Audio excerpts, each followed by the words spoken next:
Bonjour. Je m'appelle Mamfa Tomatosane, étudiante en sciences infirmières et obstétricales à l'Université Asantec de Ziguinchor. Je fais partie du bureau de l'amicale de Kolda, étant présidente de la commission pédagogique. On peut savoir quel est l'objet de votre présence? Bon, aujourd'hui, nous sommes là parce qu'il y a le recteur et le directeur du CRUZ qui est venu nous voir ici à Kolda pour voir dans quelles conditions nous sommes. Donc, on est venu pour l'accueillir et aussi lui exposer nos problèmes, tout ce qu'on rencontre ici. Bien. Quels sont, selon vous, les problèmes? Vous pouvez nous en citer quelques problèmes que les étudiants rencontrent actuellement ici en université? Bon, dans le domaine pédagogique, nous avons un problème surtout de salle de classe, puisqu'il y a certains étudiants qui n'ont pas de salle, qui sont obligés d'aller dans d'autres structures pour faire leurs cours. En plus de cela, nous avons un problème d'Internet, par exemple la mise en place d'un Wi-Fi et d'une bibliothèque. Ce sont surtout ces problèmes que les étudiants implorent le plus. Et après cette visite, les autorités, notamment le nouveau recteur, le professeur Alakana, et le directeur du CRUZ, le docteur Salih, quelles sont les attentes concrètes que vous attendez? Nous attendons beaucoup d'eux, surtout du domaine pédagogique. On attend à ce que nous mettions en place le Wi-Fi qu'on demande. Par exemple, dans les salles de classe, les ventilateurs, puisqu'à Kolda, il fait trop chaud. Et aussi la bibliothèque. On a aussi une salle informatique qui a 25 ordinateurs. On voudrait qu'il y ait plus d'ordinateurs, puisqu'il y a plus de 200 étudiants ici. Donc 25 ordinateurs pour 200 étudiants, ce n'est pas suffisant.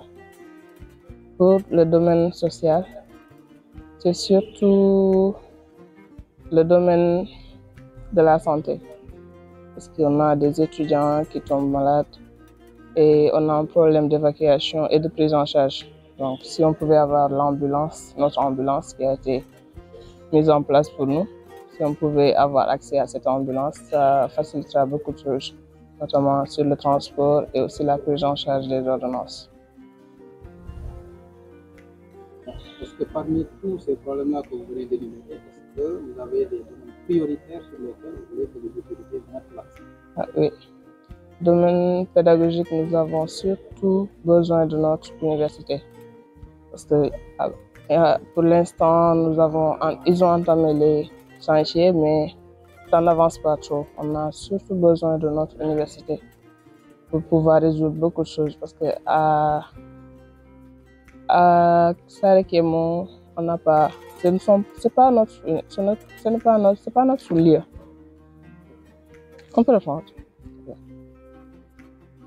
Alors, est-ce que parmi les problèmes que vous venez d'énumérer, est-ce qu'il y a des domaines prioritaires sur lesquels vous voulez que les nouvelles autorités puissent mettre l'accent? Oui, notamment sur notre chantier, notre université, notre propre université, parce qu'à l'heure là, nous sommes dans des endroits qui ne nous appartiennent pas, à savoir l'école normale et l'université numérique, ça ne nous appartient pas.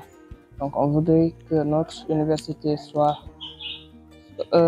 mise en place pour qu'on puisse retourner et faire dérouler nos cours normalement, bien sûr pour nous et les générations futures.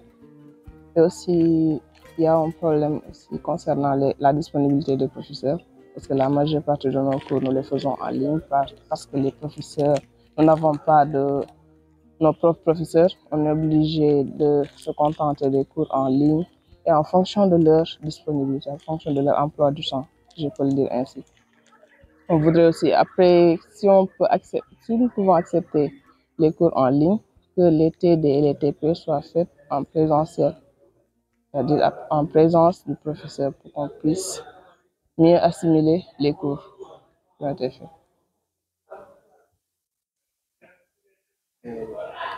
Vous, en tant que président de la commission pédagogique, est-ce que vous êtes en train de faire des démarches pour non seulement alléger les souffrances des étudiants, Aussi, est-ce que vous avez des solutions concrètes que vous êtes en train de proposer aux autorités pour Oui, parce que chaque jour, on est là, on appelle l'administration, on leur fait des demandes concernant nos besoins, les besoins prioritaires. On essaie aussi de les proposer selon ce qu'on voudrait qu'ils fassent. Et vraiment, ils font de leur mieux pour nous aider sur ça. Vous êtes la première promotion du centre universitaire. Cette année, il y aura des bacheliers qui vont arriver. Quel est le message fort que vous voulez lancer à l'endroit non seulement de vos camarades étudiants, mais aussi de ces bacheliers qui vont arriver? D'abord, j'aimerais qu'on mette en place j'aimerais d'abord qu'on sache comment on va les accueillir, que l'administration nous dise comment ils vont faire pour l'arrivée des nouveaux bacheliers, que ce soit domaine pédagogique comme domaine social, et que les nouveaux bacheliers sachent qu'ils vont trouver ici des conditions, je ne dirais pas qui seront favorables pour eux, mais il faut qu'ils s'adaptent. On était la première promotion, on est là jusqu'à présent. Donc quand ils vont venir, il va falloir qu'ils s'adaptent à ces conditions. Et on espère aussi, avant leur arrivée, qu'il y ait une petite amélioration de ces conditions pour qu'ils puissent étudier dans de bonnes, je ne dirais pas meilleure qualité, mais dans des conditions favorables.